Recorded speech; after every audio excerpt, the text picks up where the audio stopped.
Morning તો પાછી મારા ઘરે આવી ગઈ છે, થોડું કામ છે એટલે, અને 10 વાગ્યા છે બ્લોગ સ્ટાર્ટ થાય છે. 10 વાગે સ્વાગત છે તમારા બધાનું.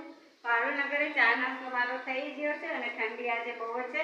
તમને ખબર છે કે મારે થોડું કામ છે તો એ કામ હું કરી લઉં. અમે તો પપ્પા સાથે આવ્યા છે તો બસ થોડું ઘણું ક્લિનિંગ બાકી છે, જેમ કે ટોયલેટ આ તે બધું ફોર્યું ને એવું, તો હું મોટાટી મારું કામ કરી લઉં. પછી પાછા આપણે મળે ને. ઠંડી અહીંયા બહુ જ છે. મને કે મારા મમ્મીના ઘરે છે પણ અહીંયા ઠંડી બહુ જ છે. સ્વેટર પહેર તો મારાથી કામ ફટાફટ થાય નહીં. તો ચાલો મારે થોડું કામ છે કરી લઈ, પછી મળીએ. હાલો ફ્રેન્ડ્સ, તો મારા કપડાં પણ ધોવાઈ ગયા છે. ચાવી નથી દીધી ને, અહીંયા કેરબા પડ્યા છે ને અહીંયા અમારા મકાન માલિક જે જૂના છે એણે કીધું હતું કે ચાવી તમારી પાસે રાખજો, એટલે કપડાંય મારા ધોવાઈ ગયા છે. પછી ટોયલેટ ક્લીન થઈ ગયું છે ને આજે પાછું મેં કિચન પણ થોડું ક્લીન કર્યું, વોશ બેસિન નહીં. તો હવે હું જાઉં છું ઘરે. કોને ખબર કેમ કેટલો સામાન ફેરવો તોય હજી એટલું તો બાકી જ છે. એ બાકી છે, થોડુંક અહીંયા બાકી છે. કેટલો સામાન ફેરવો ફ્રેન્ડ્સ, તોય થોડોક તો રહી જ જાય છે. હવે સાંજે વાત તો બપોરે જે થોડોક રહેશે ને ફેરવી નાખી. ન્યાનું કરવું ને અહીંનું કરવું, કારણ કે 3 મહિના મમ્મીના ઘરે હતી એટલે તમને ખબર હોય કે ઘર કેવું થઈ જાય.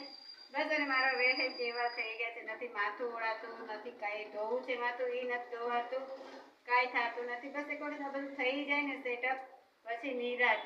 પછી હજી બગસરાઈ જવું છે, બધું ઘણું કામ બાકી છે. ચાલો હવે ફટાફટ ઘરે જઈ, રસોઈ બાકી છે, પછી મળીએ બપોરે. હા એવરીવન, 1:30 થયો છે. શાકભાજી આવી ગયું છે. વટાણા લઈ આવ્યા છે, વટાણા બટેટાનું શાક ને. મમ્મી ને તો મેં કહ્યું ને જમી લીધું હોય. મારી મમ્મી કહેતા હતા ને થોડાક દિવસ બહુ બધું યાદ આવશે કા અમે સાપા. અત્યારે તને અમે કહ્યું જમી લીધું હોય. વટાણા ઘણા બધા લઈ આવ્યા. તો ચાલો ફટાફટ પોલી લઈએ ને શાક મૂકી દઉં. 4:30 થયા છે ફ્રેન્ડ્સ, અને ઉમેશના પપ્પા અહીંયા ચા મૂકે છે. ચા ખાવા આવી છે બધી. ચાલો, અને અહીંયા થોડું ઘણું ગોઠવાઈ ગયું છે ને અહીંયા બધું એમને હજી પથ્થારો પડ્યો છે. ગાઈસ 4:30 થયા છે અને મમ્મીને તો અમે 3:30 વાગે ચા પી લેતા, પણ અહીંયા 4:30 થઈ ગયા. અમે સપા સુતાતા, છોકરાઓ કામ કરે છે, બધું સેટઅપ કરતી હતી. થોડું થયું છે, હજી ઘણું બાકી છે. ધીમે ધીમે થશે ને. તો ચાલો ચા પી લે ફટાફટ. ફ્રેશ મોરપંખ કેટલું મસ્ત લાગે છે. શેઠ બેઠા જોયું, ચા પાણી પીવે. શીખમાં આદુ બાદુ કઈ નાખ્યું નહીં? આદુ લેવું પડશે. ચાલો બધા ચા પીવા.